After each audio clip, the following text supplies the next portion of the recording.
Here's Brent DeHart and Dave Bourne on 1430 KYKN. Salem is listening. This is Rich Kansky, and this segment of Newsmakers is brought to you by Green Acres Landscape. Thank you, Rich. Welcome back, folks. Brent and Dave here, joined by our friends from Advantage Heating and Cooling. As promised, we've been talking about this, some little Q&A. I'm always curious. I love it when we have experts in to do a little Q&A, what you guys hear from your Facebook posts, from your emails and things like that when your clients ask you questions about your business or even about, heating and cooling their home and their business. So you guys ready? You ready to tee it up?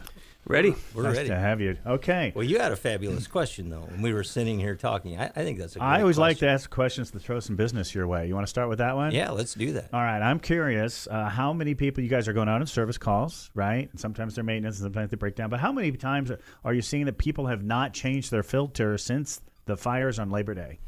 So I guarantee you, we're still seeing that right now. Wow. We'll go out and we'll still see the black filter. We'll see the smoke and bring it out and we show them, and it's like, oh my goodness, I can't believe that I'm breathing still in that, there. right? Yeah, right. I'm probably the only person in the room, maybe, I don't know, only person listening that is literally given furnace filters as a housewarming present. I kid you not.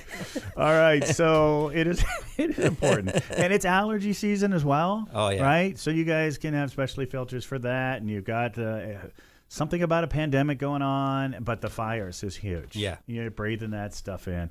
All right, question from one of your I don't know if this is a client but the question was, would you hire someone with one hand who can't wear a mask due to medical conditions? So an employment question. Yeah, Brandon, you've got a great answer to that. We kind of talked about that, and I'm going to let Brandon talk about that. Yeah, obviously that was a super unique and specific question to that person versus a general question. So it was something that we discussed really quick when we were on the way here. But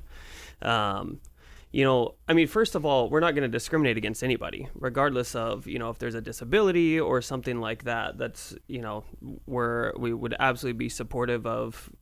Of course, there may be some positions where having only use of one hand is not going to be conducive to being able to perform the work required. But there's plenty of positions where, you'd be able to be a perfect fit for that. And as far as the medical issue with not being able to wear the mask, my thought on this, and if you've got another thought, or different answer, jump in, but my thinking would be if a customer, if you're in a position where you're going into a client's home and they are uncomfortable with you entering without the mask, it's their home, it's their right to decide, it's their right to choose that. We would not discriminate against that. So if you were in an office position where you were not going on site or entering customers' homes, then we would be absolutely supportive of your inability to wear the mask. We obviously are abiding by all the different guidelines and restrictions and everything that's going on with the pandemic right now. But if you have a medical condition and it's preventing you from being healthy to be able to wear a mask, then of course we're going to support that. I know that there are some people that have really bad anxiety when you put that mask on. My daughter's one of them, and she just gets a panic attack when she has the mask on too long. So we definitely don't. We want to honor that for sure. And there's all kinds of positions that we have at Advantage Heating and Air Conditioning. So that's not an issue for us to, be able to find a spot and put them in the right place right. for them. You have to just have the job opening that's suitable. Exactly. Yeah. And there's a lot of job positions that we do have that person could. All right. Non-discriminatory workplace. Find a spot if they're qualified and you have an opening that fits. It's good to see. Question number 2. You guys ready to go? Ready. Actually, I'm going to add to that. You as a business owner need to manage your liability. So, unfortunately, there's a lot of people in governance that love trial lawyers and don't like small business so much. And so a lot of companies, we know this in the Valley, folks, including hospitality, they're forcing you to wear the mask because they have to, because they're going to get fined by OSHA. Right. They're going to be reported to the government. The governor's going to send out protective child services or something on them, and someone's going to find a trial lawyer. So concerned. A company has to make decisions that are right for their liabilities. All right, question 2 from Kate. What advice would you give to companies that are struggling in the pandemic? So you guys are rocking and rolling. Yeah, just constantly follow the guidelines. But there's a lot of things that you can do. And what we've done is we've really tried to think outside of the box. And you look at the restaurants, they're really hurt with that. But what they've done is they've gone out and they have outdoor seating, and they put tents up. They deliver. I was going to say, or they've improved their delivery experience or Right. their online ordering experience. I think that's the big key. Is if you're a company, the number one thing that you have to be able to do, especially as an entrepreneur, is be able to pivot and innovate. The companies that are innovating, able to pivot and move really, really rapidly, that I think is the key. I mean, the day that the lockdown started, we had a department meeting, a department head meeting immediately. And we sat down, and I remember specifically saying, what happens now is either going to make us as a company, or it could absolutely break us as a company. And what do we want the story to be a year, 2 years, 3 years down the road? And there's obviously a lot more important things during this time than business, profits, revenue, and things like that. But when it's your family's livelihood, and also you have clients to think about, employees to think about, especially our internal customers are important. We didn't want to have to lay anybody off. We wanted to be able to keep people working if that was what they wanted to do. And so there's a ton of responsibility on your shoulders. And if you aren't making those decisions, pivoting, innovating, and the other thing is we took so many outside ideas. I mean, no idea was dumb. I mean, we changed our marketing strategy. We did research on what did companies do when there were economic downturns, when there were major catastrophes and things that would impact those businesses. We didn't just go with the flow. Everything we did was intentional. We tried to move quickly, and every idea was taken in, and we tried to just be creative with anything we could come up with to help people, or to, in our marketing or our services, our offerings, and how we approach things. I mean, we made a lot of changes really quickly, and we still are. Our guests are Dan and Brandon from Advantage Heating. Talking a little bit about running their business, and you were mentioning, Brent, you didn't actually mention that not only did you pivot and change and find a way to survive, but you were giving money away in the middle of the pandemic, right? And we talked to you a few months ago about how much money you, in connection with your manufacturing supplier, put together a good pile of money to give it away during the economic uncertainty of the pandemic. Yeah, you're right, and that was really awesome to be able to come together. And a lot of people on our team, they had great ideas, and so, like Brandon said, we listened to their ideas, and we did have 40 plus families to make sure that we supported, make sure that we kept going.